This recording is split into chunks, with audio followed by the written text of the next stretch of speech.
Hi, my name is Jouni Vilkka and this is my channel TFF Teacher from Finland.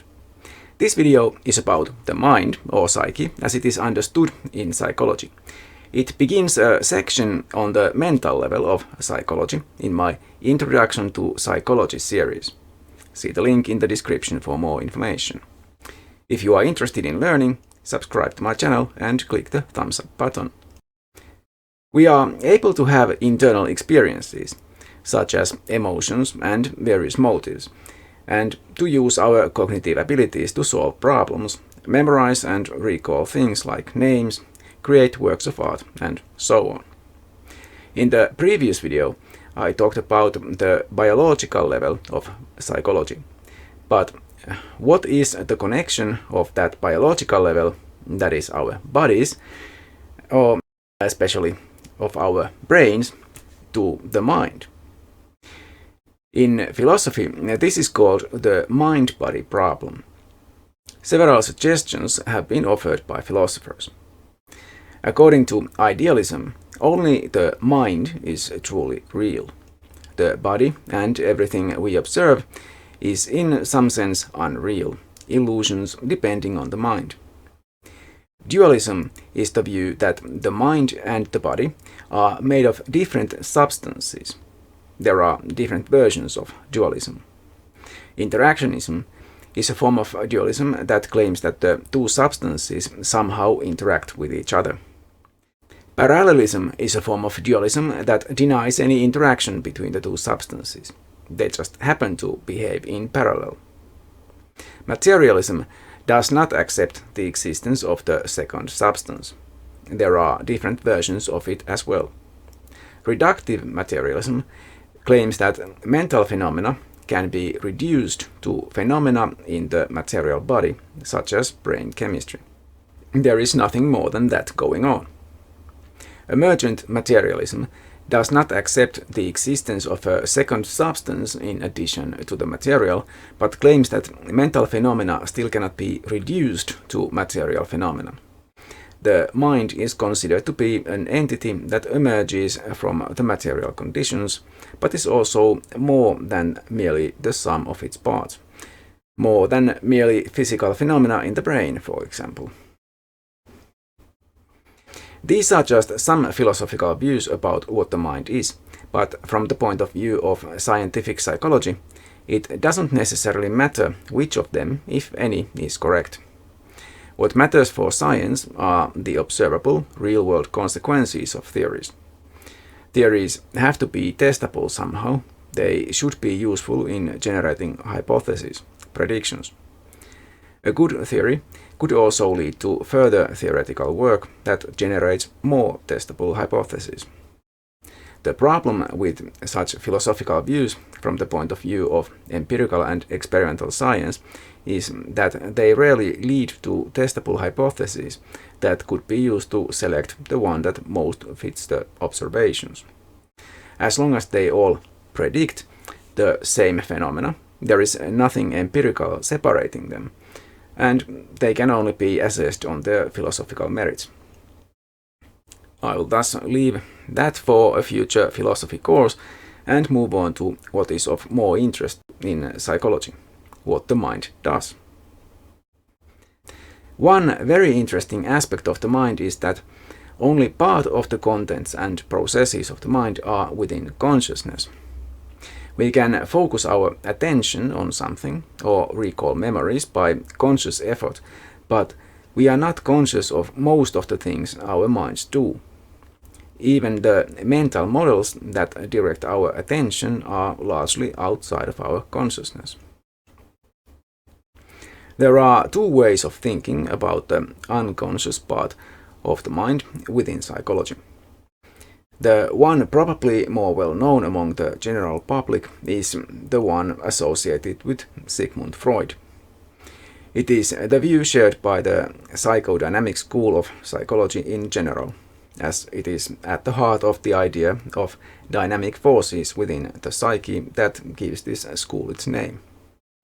The second way to understand the unconscious comes from cognitive psychology, where the point is simply that much of the information processing that our brains performs never reaches consciousness. According to Freud, there are actually 3 levels of consciousness, because between the conscious and the unconscious or subconscious, there is also the preconscious part of the psyche. We are conscious of only a small fraction of the contents of our psyche, so that part is like the tip of an iceberg.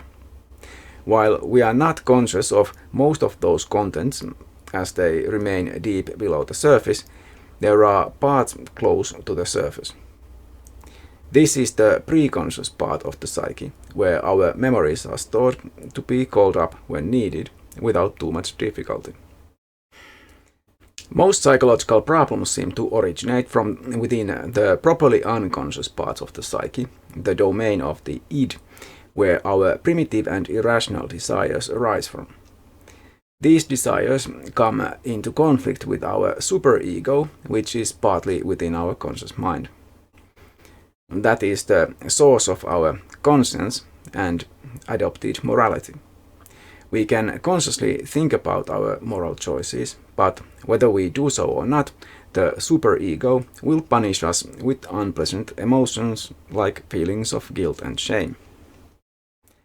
The ego is the rational part of the mind that in some ways functions on all levels of the psyche, as the voice of reason. It also contains the unconscious drive for self-preservation. The ego has to manage the conflicts that constantly arise between the id and the superego. A very contested part of Freud's theory is the claim that we actively repress some contents of our minds out of consciousness deep into the unconscious part. This repression is supposed to be a way to protect the psyche against the anxiety caused by a thought, desire, or memory. This seems unlikely, and certainly the idea of repressed memories caused by trauma has caused probably more harm to patients than anything else in psychotherapy. It is now a thoroughly debunked notion. There are some interesting phenomena related to altered states of consciousness, such as sleep, use and abuse of substances that affect consciousness, meditation, the locked-in syndrome, and coma. I will discuss some of those at another time, but for now I will focus on just ordinary consciousness and the unconscious aspects and functions of the mind. Consciousness generally requires awareness, attention, and being awake, although there is some sort of consciousness also involved in dreaming. Usually that dream consciousness doesn't work very well. You may have noticed that although during your dream you failed to notice anything odd in what was happening, after waking up you could tell that a lot of the events in the dream made no sense, people and things were changing from one to the other, and the whole dream was seriously lacking in consistency. And other things like that. Clearly, you didn't have your full faculties active during the dream. It is also possible to have lucid dreams where you are aware of such things and the fact that you are dreaming. But there are still probably differences between that level of consciousness and waking consciousness. There are different types or aspects of consciousness. For example, awareness or conscious perception means awareness of perceived objects, being aware of your surroundings, as well as your internal world of emotions, thoughts, and so on. This is more than merely sensing things. It seems to me to be the most basic type of consciousness. Pedestrians, and I suppose people in general, unfortunately are often only aware of what is directly in their view, in front of them, seemingly forgetting that reality exists also behind them, even if they are unable to see behind themselves. At least, I don't know other reasons why people would behave the way they do in traffic, in hallways, and in similar places. They stop in the middle of crossroads or suddenly turn around, apparently not being aware even of the possibility that there might be other people right behind them, trying to move past them. I admit this is one of my pet peeves. Reflective consciousness, or self-awareness, means the ability to reflect on one's own states of consciousness, to focus one's own attention not only on external things but also consciousness itself. For example, you can normally be conscious of an object in front of you, but you can also reflect and be aware that you are conscious of that object. You can recall a memory and reflect on your poor ability to remember it. You can similarly reflect on your conscious acts, whether physical ones like moving the object in front of you, or mental ones like a calculation you perform within your mind. You may lose yourself in such conscious efforts, but if not, you can also be aware of yourself performing those things. The ability to recognize oneself as an entity separate from others has also been called self-awareness. This has been studied by placing the test subject, such as a human child, a cat, or a monkey, in front of a mirror. The subject has a colored spot surreptitiously placed on their forehead, so that they will notice it only by recognizing themselves in the mirror, at which point they usually will try to remove the spot. If not, it is thought that they do not realize that they are looking at themselves in the mirror. While this last point may well be true, I don't agree that this test shows anything about self-awareness. It seems to me to only show an understanding of how mirrors work, and is very much relying on eyesight. The ability to be aware of oneself as separate from others does not require such things, and I would guess comes pretty naturally from merely being a corporeal entity. A baby might put their own hand in their mouth, but they wouldn't try to eat it, only the food in their hand. The interesting differences between the psychodynamic view and the cognitive psychological view becomes apparent when comparing their understanding of the unconscious mind. The dynamic mostly seeks to explain behavior and psychological phenomena like anxiety and neurosis by appealing to subconscious motives and influences based on past experiences. Conscious decisions may actually be caused by these forces from below consciousness, even if we later rationalize why we made those decisions. The cognitive view, on the other hand, merely points out how limited our cognitive faculties are. We simply cannot process much consciously because of the limitations of our attention and working memory. We couldn't even walk if we had to consciously move our limbs and hold our balance. Most of what we manage to do is possible because of processes that have become automatic for us. Also, the sheer amount of stimuli our senses receive constantly is vastly greater than our ability to consciously perceive them. Only important things rise to the conscious level. We have the ability to direct our attention, but magicians are also famous for being able to misdirect our attention in order to perform their tricks on us. Similarly, our choices can be manipulated by the placement of goods in the supermarket, for example. Perhaps we can resist this if we put some effort into seeking the best product, but otherwise it may well be that our choices are significantly influenced by manipulation. Advertisers also seek to influence us subconsciously by including product placements in TV shows. If we watch the show, we may not pay attention to things like logos and objects that are irrelevant to the story we are watching, but we still perceive them implicitly.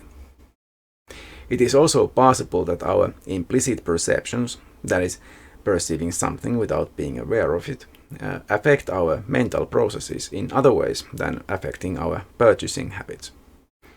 Implicit memory similarly can affect our behavior, even though we cannot actively recall the thing so influencing us. We are also affected by our implicit biases, which we wouldn't consciously, explicitly accept. These can include racist biases, for example.